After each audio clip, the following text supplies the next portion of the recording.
Sejam muito bem-vindos ao nosso canal filosófico Carlos Pires, um espaço dedicado ao simbolismo. E hoje, na ordem do dia, comentaremos sobre os mistérios de Stonehenge, aquele círculo de rochas extremamente emblemático na Inglaterra e que, para alguns, guarda alguma relação, alguma conexão com o simbolismo de sociedades iniciáticas contemporâneas como a maçonaria.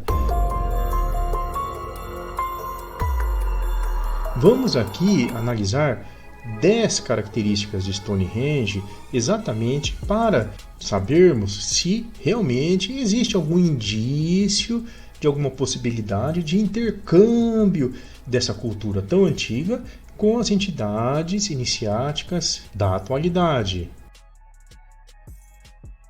Meus caros, a referência bibliográfica para esse nosso vídeo é um artigo que saiu aqui na revista maçônica A Verdade, editada pela Grande Loja Maçônica do Estado de São Paulo, em 2008, cujo título é Stonehenge, o simbolismo maçônico, e é um trabalho de nossa autoria.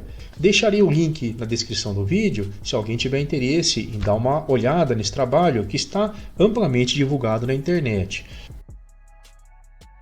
Os antigos pedreiros livres que construíram essa estrutura estabeleceram, em um primeiro momento, se você olhar uma imagem de Stonehenge de cima, um círculo, uma área delimitada por rochas monumentais.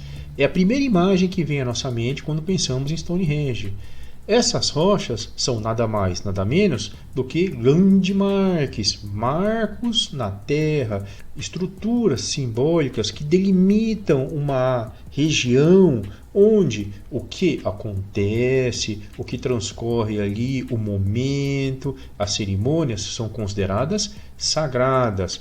Somente as pessoas que haviam sido iniciadas nos cultos ancestrais que ali eram praticados tinham direito, tinham acesso a participar das cerimônias ali delimitadas pelos landmarks.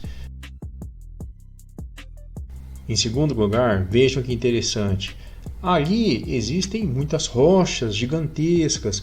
No segundo período de Stonehenge, mais ou menos 2750 anos antes de Cristo, os pedreiros, chamados de masons ali na Inglaterra, trouxeram as famigeradas e belíssimas pedras azuis do país de Gales.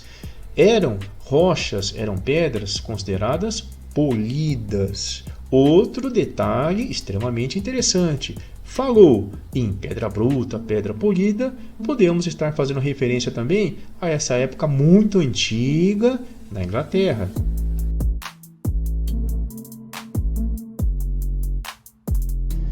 Nesse momento, meu caro servente de pedreiro ancestral, peço que você pare um pouquinho de preparar a massa ali e se inscreva em nosso canal, ative também o sininho de notificações, compartilhe esse conteúdo com pessoas que também gostam de uma obra bem antiga, cheia de pedras. Muito obrigado! Sabemos que a maioria dos templos são projetados em uma forma circular. Geralmente, ali tem um altar no meio, no ponto central, com uma fogueira. Às vezes são 3 fogueirinhas acesas, uma tríade, existe um livro, um código da lei. As pessoas se sentam em volta dessa estrutura simbólica, um axis mundi, e ali são elaborados os ritos. Mesmo em templos que estão montados em estruturas retangulares ou quadradas, geralmente, na essência do simbolismo, e se existe esse altar no meio, o templo é uma estrutura circular. Existe um círculo ali que é o fulcro de todos os trabalhos da egrégora, que ali flui entre os membros. Se você fosse um mestre lá em 3100 a.C., quando a vida templária de Stonehenge se iniciou, você olharia para o céu em volta daquela estrutura circular e veria o que? Uma abóboda celeste. E você, olhando para seus pés, para o solo, você estaria em contato com a abóboda terrestre. Portanto, estamos trabalhando aqui com duas colunas, uma com uma abóbada celeste e uma com uma abóbada terrestre. Voltando agora na fase inicial, embrionária desse círculo místico emblemático, havia um alinhamento daquele fosso redondo de 97 metros, que é o pavimento à base da primeira estrutura, de leste para oeste. Ficavam então os sacerdotes perante o ponto onde nascia o sol. Deveras inquietante observarmos que as grandes catedrais, as grandes igrejas góticas, as tradições, sejam cristãs, islâmicas, de todas as culturas praticamente, também seguem mais ou menos esse princípio. E, obviamente, tem a ver com o ciclo solar, o seu nascimento e o poente. Isso também se repete em muitas entidades iniciáticas. Stonehenge, para muitos estudiosos, era um observatório astronômico de vários componentes do mundo celestial, principalmente à noite ou de dia do Sol, e também daqueles pontos emblemáticos, por exemplo, equinócios e solstícios. Havia um alinhamento das rochas monumentais exatamente no último dia do inverno, por exemplo, no poente, quando o sol ia embora, ele se alinhava exatamente em uma fresta entre duas grandes rochas. Portanto, solstícios eram muito valorizados e venerados por estas comunidades. E meus amigos, falando em solstício, lembramos do poderoso, ensolarado e reluzente solstício do verão, no hemisfério norte. Solstício de verão foi depois transmutando até chegar em figuras como, por exemplo, São João Batista, o dia de São João. Então, comunidades que respeitam, veneram, consagram São João, que faz referência direta ao solstício, estão sendo mais ou menos parceiras nesse simbolismo com os antigos pensadores de Stonehenge. Foi descoberto há pouco tempo um outro círculo equidistante mais ou menos de Stonehenge, mas de madeira, é o Woodhenge. De qualquer modo, o que os cientistas acreditam é que em certos momentos, provavelmente nos pontos equinociais, solsticiais do calendário anual, as populações faziam uma marcha ritualística entre Woodhenge e Stonehenge.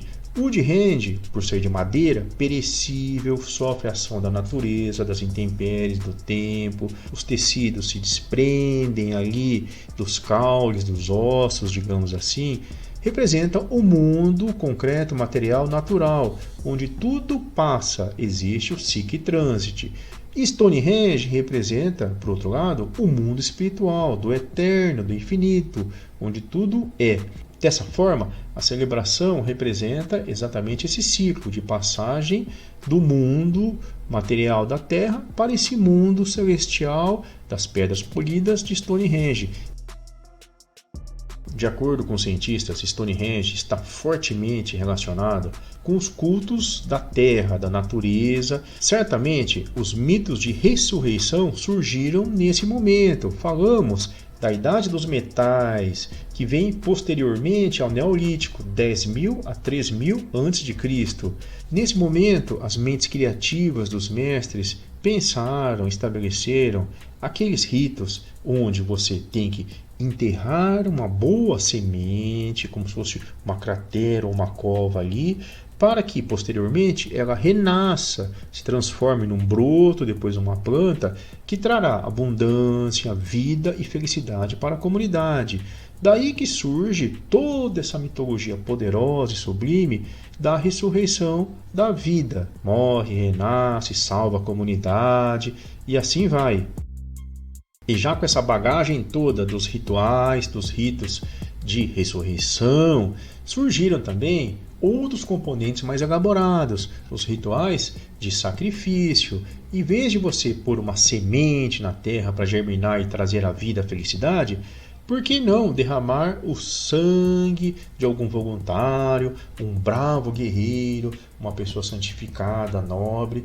Portanto, surgem aquelas mitologias relativas a exatamente esse ato, que é um ato de coragem, de bravura, que até hoje é muito valorizado.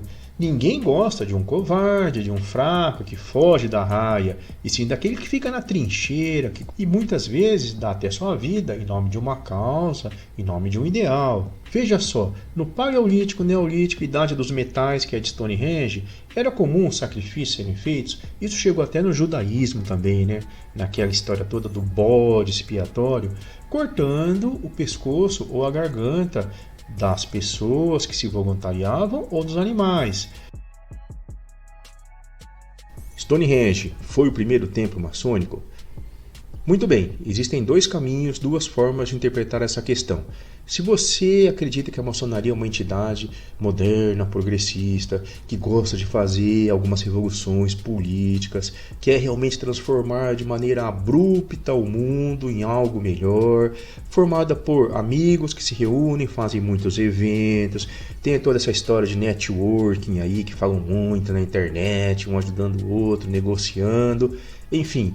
Neste caso, não existe nenhuma forma de conexão com aquelas rochas estranhas, bizarras das planícies da Inglaterra. Isso é completamente um absurdo. Perfeito.